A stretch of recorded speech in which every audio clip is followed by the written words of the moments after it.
Good afternoon, everybody. Good to see all of you. With President Trump as commander-in-chief, the world is a much safer place.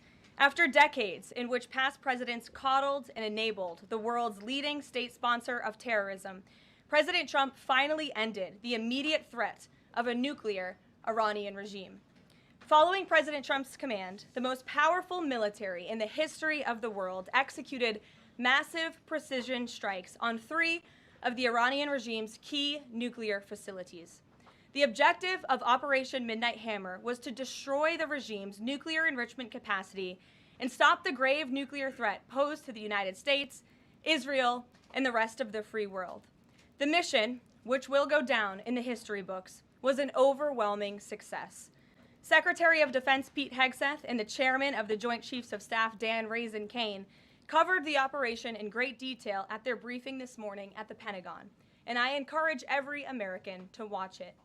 As President Trump has said repeatedly, the United States of America has the greatest, fiercest, and bravest armed forces ever to stride the face of this earth, and we couldn't be more grateful and proud of our nation's warriors. The Iranian regime was weeks away from being able to produce a nuclear weapon that would threaten the entire world before President Trump took this decisive action on Saturday night to obliterate their nuclear capabilities. The contrast in leadership could not be more clear. Barack Obama and Joe Biden sent pallets of cash, American taxpayer dollars, in a failed attempt to buy the Iranian regime's compliance with a weak and ineffective deal.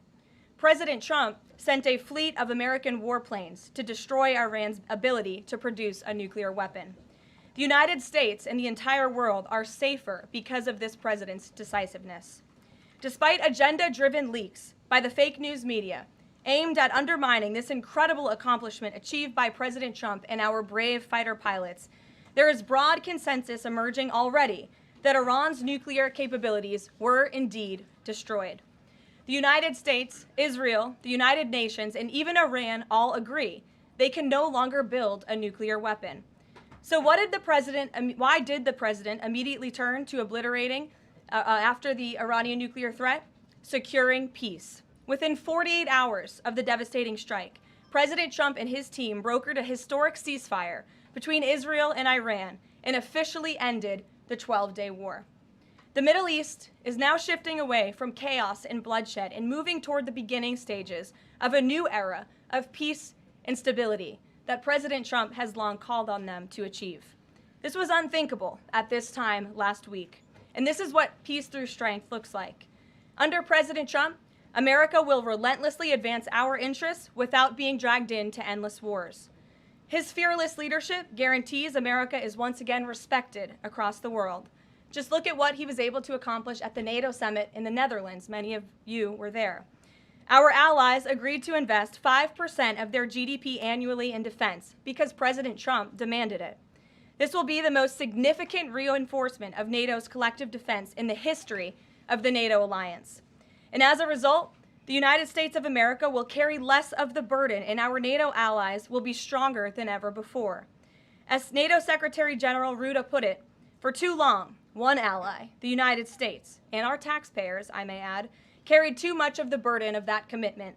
And that changes today. President Trump made this change possible. We will produce trillions more for our common defense to make us stronger and fairer by equalizing spending between America and our allies. This is the Trump effect. This is what the president meant when he declared that America is back. Now, back here at home, Americans are paying much cheaper prices for gasoline this summer, as both the Wall Street Journal and the New York Times pointed out today. Here's how the Wall Street Journal put it. Hitting the road this summer won't bring as much of a big hit to your wallet. The national average for a gallon of regular gasoline is about 23 cents cheaper than this time last year. Analysts say plentiful supply is expected to keep prices down in the coming months. These are the cheapest gas prices at this point of the summer since 2021. And despite all the doom casting from liberal pundits, oil prices on Tuesday were lower than before the Israel-Iran conflict began. As President Trump continues to unleash American energy, our country will have even more efficient, reliable, and affordable energy to protect our national security and fuel our people. Later this afternoon here at the White House, the president will host a One Big Beautiful event in the East Room to rally Republicans to get the One Big Beautiful bill across the finish line. At that event, he will be joined by everyday Americans from across the country who will massively benefit from the common sense policies and provisions within this bill. This is the largest tax cut for working and middle-class Americans in history, and it's going to put more money into the pockets of hardworking Americans. Families will see an average increase in take-home pay of more than $10,000 per year. Americans earning between $30,000 and $80,000 per year will see a 15% tax cut. Overtime and tipped workers will save thousands of dollars annually. And our amazing seniors will receive historic financial relief by reducing the tax burden on their Social Security benefits. Simply put, this bill is going to unlock the golden age of America. And we look forward to continuing to work with the Senate and the House to see this bill on the president's desk for signature by Independence Day. Here in our new media seat today, we have Colin Anderson with the Washington Free Beacon, who will kick off our question and answer. Colin, go ahead. Thank you, Caroline. We reported yesterday on a briefing from the Israeli defense minister in which she said the U.S. and Israel are working together to monitor any attempts from Iran to rebuild their nuclear program, and also that if Iran was to do so, the U.S. and Israel would work together to once again destroy that nuclear program. Is that aligned with the president's thinking? Look, the president, as I said in those opening remarks, Colin, and thanks for being with us today, views the Middle East on its way to peace and prosperity. And the president used strength on Saturday night. The whole world saw that the United States is indeed the most lethal fighting force in the world with those precision strikes on Saturday evening. But the president wants peace. He always has. And right now we're on a diplomatic path with Iran. The president and his team, namely Special Envoy Witkoff, continue to be in communication with the Iranians and especially our Gulf and Arab partners in the region to come to an agreement with Iran. As for our alliance with the State of Israel and that friendship and that partnership between the United States and the State of Israel, I would argue it has never been stronger. And we see a new era in which perhaps some of these Gulf and Arab states can sign on to the Abraham Accords. That was one of the president's most signature accomplishments in his first term, and he'd like to see more of those countries sign on in this second term. And so we look forward to sustaining a long and durable peace in the region, and the president wants to do that through a diplomatic solution. But as he proved on Saturday night, he's not afraid to use strength if we need to do it. Gabe. Thanks, Caroline. The president mentioned in a Truth Social post that no enriched uranium was moved from Fordow. What about the other two sites, Isfahan and Natanz, and how can the president be so sure that no uranium was moved? Well, what I can assure you is that the United States and our intelligence agencies and Director Ratcliffe and the president's entire national security team were obviously watching these sites very closely in the weeks and the days leading up to the attack on Saturday, which I will add was one of the most secretive and successful operations in United States history. I think many of you in this room would agree with that because none of you in this room knew about the strike on Saturday until it took place. So we were watching closely, and there was no indication to the United States that any of that enriched uranium was moved prior to the strike. From any of the sites? Correct. And then one more thing, Caroline. Next week, the president mentioned that there would be talks with Iran. Didn't mention any details, and Iran has not confirmed them. Can you share any details about any potential talks next week? We don't have anything scheduled as of now, but I spoke to our Special Envoy Witkoff at length this morning, and I can assure all of you we continue to be in close communication with the Iranians and through our intermediaries as well, namely the Qataris, who have been an incredible ally and partner throughout this entire effort. And as I said, this administration is always focused on diplomacy and peace, and we want to ensure we can get to a place where Iran agrees to a non-enrichment civil nuclear program. And there are many other requests that the United States has. Those details continue to really, they're just starting. Of course, the operation was just on Saturday night, but we are in touch. And if there is a meeting, we will let you know, as we always do. Brian. Thank you, Caroline. There's two. One on trade. On the July deadlines coming up for the trade deals, is that deadline still hard and fast for the president, or is he now considering even coming to trade deals after that deadline, and where is he on that going forward? I think the president has been asked this quite a few times by many of you in the media. I've heard him answer it at press conferences and at gaggles. He just spoke about it on Air Force One. The deadline is not critical. The president can simply provide these countries with a deal if they refuse to make us one by the deadline, and that means the president can pick a reciprocal tariff rate that he believes is advantageous for the United States and for the American worker, and he will continue to do that. But as for the deals, our United States Trade Ambassador, Jamison Greer, I speak to him frequently. He's working very hard, and he has had very good and productive discussions with many of our key trading partners. And on the One Big Beautiful Bill, there's conversations on the Hill right now about the Medicaid cuts. Yeah, I'm curious if the final bill that the president's been talking about comes to him and it has Medicaid cuts in it, will he sign it, or would he rather just Congress do away with those cuts? I think our friends in both the Senate and the House know exactly where the president stands on Medicaid. He wants to get rid of the waste, fraud, and abuse, and they are working to do that in the Senate right now. Jennifer. Follow up on that, on the big beautiful bill, is there enough time for Congress to work through the issues it needs to work through? I'm saying, does the president need to move back his deadline a little bit? We expect that bill to be on the president's desk for signature by July 4th. I know that there was a ruling by the Senate parliamentarian this morning. Look, this is part of the process. This is part of the inner workings of the United States Senate, but the president is adamant about seeing this bill on his desk here at the White House by Independence Day. And then on Israel, is there a date set for the Prime Minister to visit the White House yet? Is he coming in a couple weeks? There isn't a date, but the Prime Minister has expressed interest in coming to the White House to meet with the president and come to Washington. The president is obviously very open to that, but we don't have a date. When we do, we'll let you all know. Kate. The president suggested he was open to sending more Patriot air defense missiles to Ukraine. Is that going to happen, and were there any other assurances that he made directly to Zelensky when they met? I'll let the president speak on that. That was a private conversation between he and President Zelensky, but the meeting was a good meeting, and it was a meeting towards progress, and the president, as he said, repeatedly wants to see this war come to an end, but I'll let him speak on that specific And point. Witkoff yesterday suggested that there would be more countries signing on to the Abraham Accords. What's the timeline on that, and which countries specifically is the administration looking to have sign on? Well, the president is certainly hopeful that more countries in the region will sign on to the Abraham Accords. Again, we want to see a long, withstanding, and durable peace in the Middle East, and that's the way to do it. And when the president met with the new president of Syria, that was one of the requests that he made for Syria to sign on to the Abraham Accords. I don't have a timeline for you, but this administration wants to see that happen, and our partners in the region should know that. Rachel. Thanks so much. Just to follow back up on the meeting that the president mentioned about wanting to have this meeting with the Iranians next week. Clearly there's a willingness here from the administration to want to meet with Iranian officials. What is the holdup here in trying to schedule it? Are you experiencing any resistance from the Iranians? No, have some patience. We just had this strike on Saturday night. The president secured a ceasefire. A lot has happened in the last week. He was just in the Netherlands. Now he's back home to have a big event this afternoon on the One Big Beautiful Bill and get our domestic priorities across the finish line. So we'll get there, and like I said, we're in constant communication. And just one more, just on the goal of the meeting. The president mentioned yesterday that it may not be necessary to have an agreement with the Iranians. What is the purpose, what would be the goal of this meeting? Again, to continue moving forward towards a long-standing peace in the Middle East. Jordan.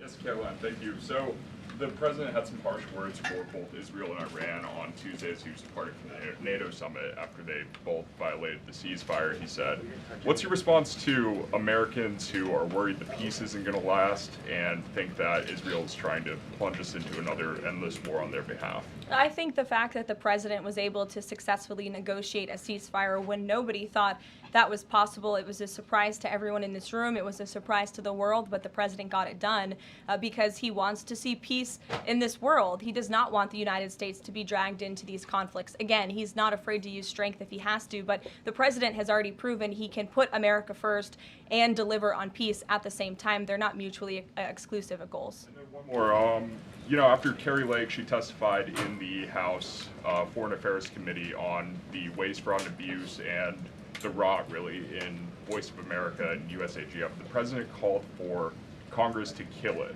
What does that look like, and is the president willing to sign an executive order?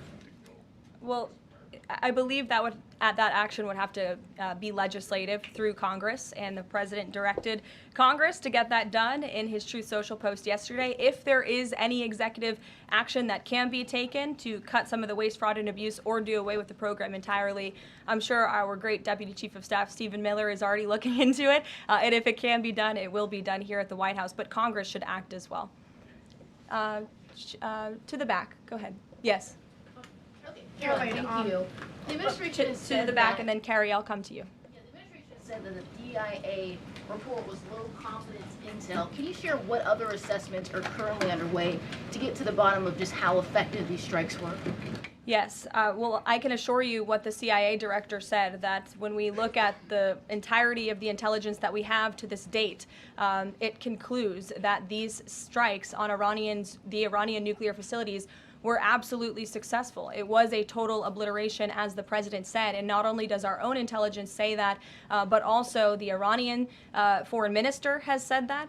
We saw Israel conclude the same thing based on their own intelligence. We also had the United Nations say that as well. So I think the only other time the United Nations, Israel, Iran, and the United States has agreed on something is that the sky is blue, but they all agree that Iran's nuclear facilities were completely demolished. And I would just like to reemphasize, you mentioned this was a low confidence preliminary intelligence assessment, and the entirety of that assessment was not leaked to the media. Only tidbits of that assessment were leaked to CNN. And we have seen this playbook run before, where you have people in the intelligence community, or perhaps on Capitol Hill, we don't know, but I believe the FBI is investigating to find out who that leaker was, because it's illegal and they should be held accountable for that, leaked bits and pieces of an intel assessment to push a false narrative. And it's to the same reporter, I will add, Natasha Bertrand of CNN, who has done this in the past. In 2020, it was Natasha Bertrand who had 51 intelligence analysts falsely lie to her, but she still put it on paper for some reason,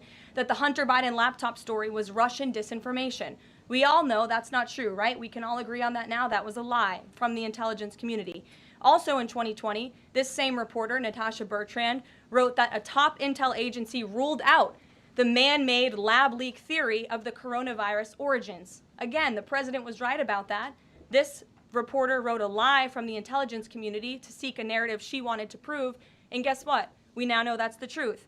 Also, in 2024, Bertrand pushed the suckers and losers hoax. She also pushed the fine people hoax, which was taking the president's words purposely out of context. And then last October, and I believe this is notable, Natasha Bertrand published an article in Politico from the intelligence agency. She said that John Ratcliffe was speaking without any evidence when he said Iran was attempting to undermine President Trump's presidential campaign. And then we, of course, found out that was absolutely true. In fact, the Biden administration declassed an intel report which said they had high confidence that Iran had done exactly what Ratcliffe alleged. They did run an influence campaign to hurt President Trump's candidacy. In fact, we know the Iranians tried to take President Trump's life. And so this is a reporter who has been unfortunately used by people who dislike Donald Trump in this government to push fake and false narratives. She should be ashamed of herself. And that's not what reporting is. Journalism is trying to find the facts and the truth. And this week, we saw this same reporter being used to push a fake narrative to try to undermine the President of the United States, and more importantly, the brave fighter pilots who conducted one of the most successful operations in United States history. And I think the American people fully know that this operation was a complete and total success. Elizabeth. Thank you, Caroline. The Miami Herald recently published a story saying the Trump administration was targeting migrant foster children. The Trump administration has denounced this as false. Could you clarify the Trump administration's position on protecting migrant children, particularly the 300,000 lost under the Biden administration? Yes, I saw that Miami Herald article yesterday, and I was aghast at the headline. It's egregious to accuse this administration of trying to target foster children. That is not at all what is happening at the Department of Homeland Security.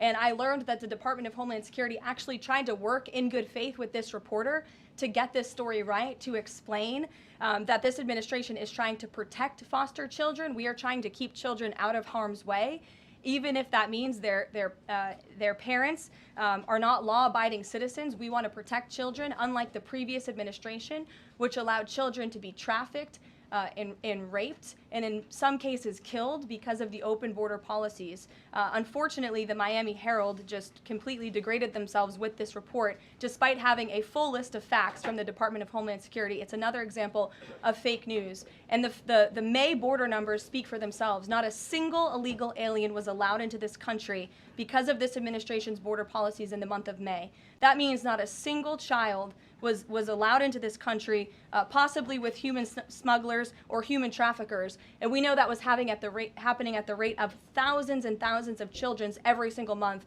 in the previous administration for 4 years. And you didn't see any reporting of that from the Miami Herald, but now they're trying to accuse this administration. And we tried to give them the facts, and they refused to report them. So thank you for bringing that report to light. Aisha. Good to see you again. You too. I know you were looking for You're this. usually on the Hill. I know, I'm here today. I know you were looking for this leaker. Is it your belief, I know you said earlier you're not sure if it's on Capitol Hill or at the Pentagon, but is it your belief that it might be in Capitol Hill, and how confident are you that you'll find this leaker? Well, I'm not personally looking for the leaker. The FBI is looking for the leaker, so you'll have to ask them in the Department of Justice in terms of this investigation. But leaking top secret classified intelligence is a crime, and people need to be held accountable for that crime. And then can I just ask you about how you're going to be limiting intel to Congress? What would you say to lawmakers who say they have oversight privileges, they need this information? This administration wants to ensure that classified intelligence is not ending up in irresponsible hands, and that people who have the privilege of viewing this top secret classified information are being responsible with it. And unfortunately, clearly, someone who had their hands on this, and it was a very few people, few number of people in our government who saw this report, that person was irresponsible with it, and we need to get to the bottom of it, and we need to strengthen that process to protect our national security and protect the American public. Mary Margaret, go ahead. Thank you, Caroline. Sure. You just laid out a lot of different stories about disinformation that Natasha, excuse me, that Natasha Bertrand had pushed during her time at Politico and at CNN. Why would any member of the Trump administration leak anything to her? Well, again, as I just said, we're investigating who that leaker was. It could have been someone in the intelligence community, or it could have been someone on Capitol Hill who had access to this document. The FBI is searching for that person. Go ahead. Thanks, Caroline. The president was And obviously... clearly it was done to undermine the president, to answer your question. And I'm sorry, I really wanted to follow up on that really quickly. Before the strikes on Iran, we saw a number of other leaks about Tulsi Gabbard, the Vice President Vance. Is there an effort to divide the president's team when it comes to these leaks and which reporters they choose? I do believe there's an effort on the outside of this building to try to divide the president's team on the inside, and sometimes you have to look at these headlines and laugh, because I've been in meetings where I know these things are absolutely not true. And again, we do our best here, I believe, to try to push back and correct the record with all of you, but there is fake reporting. That's just the reality of this country, unfortunately. But I can assure you the president's team is strong, especially the national security team. Everyone is very proud of the president, of our commander-in-chief, and of our military for the successful operation that took place on Saturday night. Thanks, Caroline. The President was obviously very pleased with getting his NATO allies to increase defence spending. He's made the same demands of Asia-Pacific allies of the United States, including Australia, where I'm from.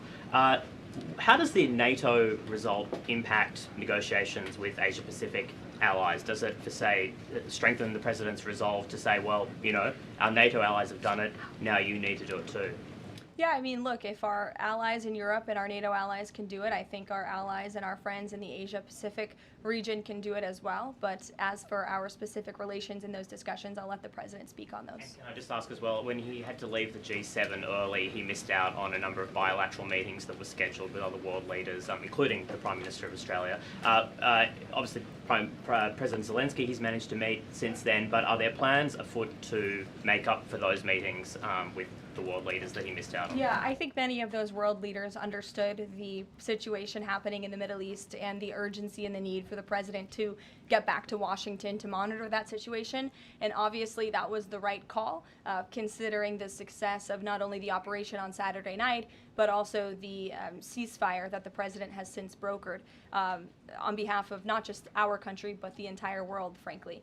But he has made up a couple of those meetings, and he has had direct phone calls with some of those leaders he was supposed to meet with as well. Not all. Ed. Yeah, thanks, Caroline. So to clarify on trade, so what happens to the countries other than China on July 9th? That's a decision for the president to make, and I will let him make it. Okay, and secondly, so now that oil is just about upper $60s a barrel, when's the administration going to start refilling the Strategic Petroleum Reserve? That's, again, a decision for the president to make and our Secretary of Energy. There's no imminent plans to do that, from what I understand. But as you have seen with the plummeting of oil prices in this country, it's because this president and our Department of Energy have really tapped into our resources here, and we have an increase of supply, unlike the previous administration that totally hampered our domestic energy efforts, but totally robbed and drained our strategic petroleum reserves. So when the time is right, the president will make that decision. But right now, we are utilizing the resources that God blessed us with right here in our country to produce energy for our people. You know, one more if I could, on the One Big Beautiful Bill, does the president believe the parliamentarian of the Senate should be removed? I haven't spoken to him about that, and I'll let him speak on it. However, again, he knows this is part of the process and the inner workings of the Senate, and he wants to see this bill done, and he remains very much engaged in these conversations and in this process with lawmakers in both the Senate and the House side, and the whole White House does as well. In the back, yes, Libby. Thank you, Caroline. Earlier today, the president stated that these photos out of Fordo that were showing nuclear materials being removed, suspected of showing that, were just concrete workers. What intelligence is that based upon? Look, the president shared that statement with all of you, and I already answered the question about whether uranium was moved prior to the strike, and the answer is no. Is there a chance that the DIA report becomes public at any point? I don't think this administration is going to get into the habit of sharing classified, top-secret information. Those classifications exist for a reason, and I wish everyone who had the privilege of looking at these documents would respect that. Daniel? Thank you, Caroline. You've been emphatic about the president's expectations for the One Big Beautiful Bill to hit that July 4th deadline. You had a big meeting on Capitol Hill yesterday with the Republican Study Committee. Did you walk away from that meeting pleased with what you heard? Did it bolster your confidence that Congress is able to meet that the expectation of the president? Yes, I did. The camaraderie at the Republican Study Committee was great. Members, expressed, their feelings about the bill, but as we saw, the bill passed through the House despite many people believing it could not. So the House is ready to receive this bill back from the Senate so they can pass it and bring it to the president's desk. So it was a great meeting, and Republicans are very unified. And we also talked about the mayoral race in New York City and how the victory of the Democratic primary candidate really shows how far left and unhinged the Democrat Party has become. And Republicans truly are on the right side of every issue in this country. We are on the side of no men in women's sports, on the side of low taxes, secure borders. So that was the topic of discussion, and the unity was strong and the camaraderie was high, and I know everyone looks forward to being here at the White House for the bill signing next week. Sure. Thanks, Caroline. The Supreme Court ruled this morning that South Carolina is allowed to deem Planned Parenthood as not a qualified healthcare provider, and that will block it from receiving Medicaid funds. Does the White House have a statement on that ruling, and would the president support a standalone bill from Congress to defund Planned Parenthood at a federal level rather than letting each state determine it? I'll let the president speak on that legislative priority, but as for the Supreme Court ruling, the president has always maintained that Americans should not be forced to violate their conscience and their religious liberty by having their tax dollars fund abortions, and we're glad the Supreme Court ruled on that side today, or yesterday. Then on Iran, but on a domestic matter, in January, President Trump revoked security details for several former administrations, including Mike Pompeo, Mark Milley, and John Bolton. Given the heightened tensions with Iran right now, is he considering restoring those security details? That's not under consideration right now. Fran. If I could follow up on trade, and then I have a question about the bill as well. Are you saying at this point that there's no plans to extend that July 8th and July 9th deadline? I mean, especially with everything that's been going on from Iran to the tax bill on Capitol Hill, is that under consideration at all at this point? Perhaps it could be extended, but that's a decision for the president to make. And as far as the bill itself goes, since the president has been back, what has he been doing beyond the event that he's having later today to try and get wobbly senators on board? Is he making phone calls, twisting arms? Is he having some people over to the White House? Can you tell us more about that effort? There have been meetings at the White House this week. I saw some senators rolling out of the Oval Office the other day, and the president remains on the phones talking to his friends in the Senate when necessary, and when they call, he picks up the phone. And I think that's why they greatly trust and respect his leadership. And we're having that big event later this afternoon at 4 o'clock. I would encourage you all to tune in. We're going to have some great everyday Americans who are in attendance. We'll have some tipped delivery drivers. I think we're going to have a barber from the great state of Arkansas here in attendance. We're going to have some law enforcement officers, some Border Patrol agents, and Tom Homan will be speaking as well. So the point of this event is to show the American people how this bill works for them and how there are provisions in this bill that will change their lives. Can you tell us which senators you saw rolling out of the Oval Office? I'll let the president speak on that if he wish. I don't share details about his private meetings without his permission. Emily, go ahead. Today, the Justice Department announced it was opening an investigation into employment discrimination at the University of California, alleging they had race and sex-based quotas.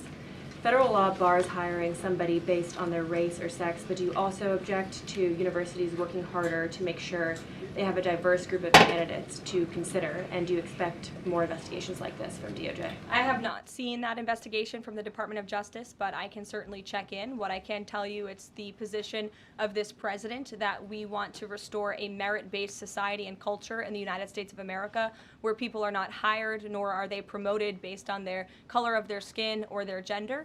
The president wants people to be hired in the workforce because of their merit and their skill, and I think most Americans agree with that.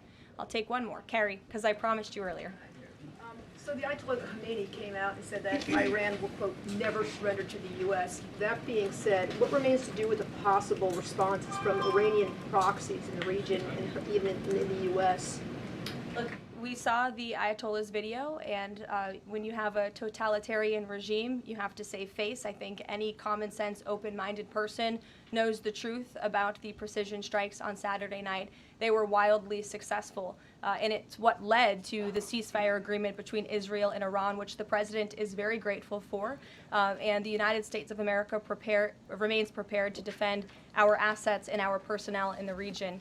And again, I would just emphasize the success of the strike that took place on Saturday night, and the world is a safer place because of it.